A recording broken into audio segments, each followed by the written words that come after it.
Lining ப்ளவுஸ்க்கு சிம்பிளாக ஒரு sleeve design வந்து எப்படி பண்ணுறது அப்படின்னு பார்த்தீங்கன்னா, ஒரு 3 இன்ச் அகலத்துக்கு கையோட லென்த்துக்கு நான் இந்த மாதிரி வந்து கேன்வாஸ் வந்து கட் பண்ணி எடுத்துருக்கிறேன். அதில் 2 இன்ச்சுக்கு ஒரு ஒரு மார்க் பண்ணி இந்த மாதிரி வட்ட வட்டமாக கட் பண்ணிக்கிட்டேன். அதை ஃபஸ்ட்டு நம்ம லைனிங் கிளாத்தில் வச்சு ஸ்டிச் பண்ணிடலாம். லைனிங்கில் அப்ராச்மெண்ட்டாக நான் ஸ்டிச் பண்ணிக்கிட்டேன்.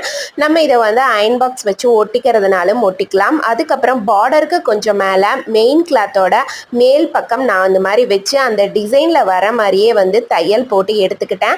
அதுக்கப்புறமே நம்ம எக்ஸ்ட்ரா இருக்கிற கிளாத் எல்லாத்தையும் வெட்டி விட்டுட்டு சின்னதாக வந்து அந்த கார்னர்ல எல்லாமே கட் பண்ணி விட்டுட்டு இப்படி திருப்பி விட்டோம் அப்படின்னா நமக்கு அழகாக வந்து கை வந்து ஒரு சூப்பரான ஒரு ஸ்லீவ் டிசைன் ப்ளவுஸ்க்கு ரெடி ஆயிரும்.